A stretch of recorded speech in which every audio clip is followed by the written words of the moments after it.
حتما براتون اتفاق افتاده و یا دیدید که لاستیک از بغل و یا وسط لاستیک شروع به ورم کردن کرده باشه و این یه زنگ خطر خیلی مهمی برای شما که از این لاستیک دیگه استفاده نکنید. ولی دلیل این که این اتفاق چرا به وجود میاد و مقصر اصلیش راننده است، جاده و یا کیفیت لاستیک، تو این ویدیو قراره با هم دیگه به طور کلی بررسیش کنیم.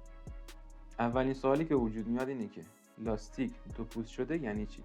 دوستان، زمانی که لاستیک شما از فاق شروع بکنه به ورم کردن یا از وسط لاستیک که میشه قسمت آج لاستیک شروع بکنه به توپل شدن یا ورم کردن، این به حالت رو بهش میگن لاستیک دو پوست شده.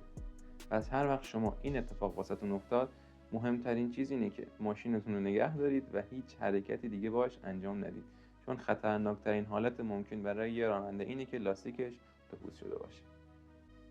پس ساده ترین و مهمترین نکته که اولیش هست اینه که تنظیم باد به موقع و مناسب میتونه جلوگیری بکنه از اینکه لاستیکتون دو پوست نشه. دومین نکته که باید بهش دقت بکنید اینه که بعضی از لاستیک‌ها ذاتاً کیفیت مناسب و اصلاً ندارن.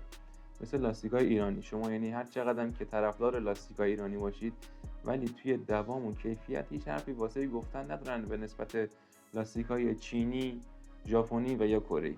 پس کیفیت لاستیک هم یکی از دلایل مهم اینه که لاستیک زودتر دو پوست بکنه یا دو پوست نکنه. سومین حالت برمیگرده به رانندگی خود شما عزیزان.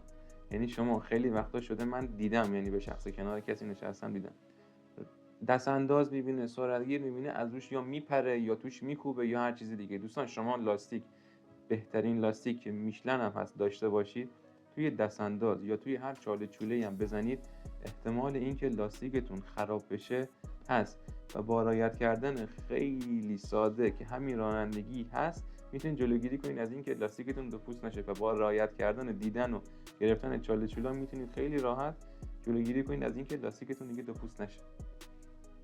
نکته بعدی اینه که تفاوت اینی که لاستیک از بغل یا از فاق دو پوست شده با اینی که از وسط دو پوست شده چیه؟ دوستان، زمانی که لاستیک از فاق یا از همون بغل شروع میکنه به دو پوست شدن، تنها دلیلش اینه که شما داخل یه دستانداز خیلی شدید زدید. فرقی هم نمیکنه که حالا رینگتون اسپورت، رینگتون معمولیه، فاقتون کوتاه، فاقتون بلنده. شما زمانی که داخل یه دستانداز خیلی شدید بزنید، لاستیکتون از بغل به احتمال 99% شروع میکنه به دو پوست کردن. زمانی که این اتفاق واسهتون افتاد، دنبال هیچ دلیل دیگه‌ای نگردید، مطمئن باشید 100% به دلیل اینکه داخل یه چاله چوله خیلی عمیق افتادید و حواستون نبوده که معمولاً توی سرعت‌های بالا و تو جاده‌های برون شهری هم اتفاق میفته براتون به وجود اومده. حالا زمانی که لاستیک از وسط، یعنی از قسمت آج که خیلی کم اتفاق میفته از اونجا دو پوست کنه چیه؟ دوستان، زمانی که شما از قسمت آج لاستیک شروع بکنه به دو پوست کردن یا پله کردن، تنها دلیلش اینه که لاستیکتون به شدت بیکیفیته. یعنی این اتفاق زمانی به وجود میاد که شما لاستیکتون بیکیفیت ترین لاستیک ممکن باشه که عموما داخل برندهای بیکیفیت لاستیک‌های ایرانی خیلی می‌بینیمشون. پس این دو نکته هم رعایت بکنید و بدونید که هر وقت این اتفاقاتتون افتاد تنها دلیلش میتونه همین باشه. و آخرین نکته و سوالی که میتونه وجود بیاد اینه که کدوم یکی از لاستیک‌های داخل بازار بیشتر دو پوست میشن. دوستان، خیلی مسئله مهمیه که بگیم کدوم لاستیک‌ها زودتر دو پوست میشن، ولی همش برمیگرده اولا به رانندگی خود شخص که شمایید و اینکه یه سری نکات رو رعایت کنید. اگر شما اون نکاتی رو که گفتم رو رعایت بکنید، قطعاً لاستیکتون دیرتر دو پوست میشه و دیرتر خراب میشه.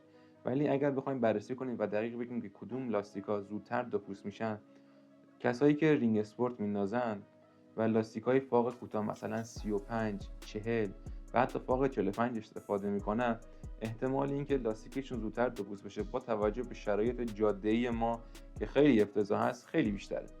ولی بعضی از لاستیک‌ها هستن که واقعا لاستیک‌های ایرانی که خودتون هم بهتر میدونید که کدوماشون هستن، خیلی زودتر از اونها میتونن باعث بشن که لاستیکتون دو پوست بشه به دلیل اینکه لاستیک خیلی بی‌کیفیته.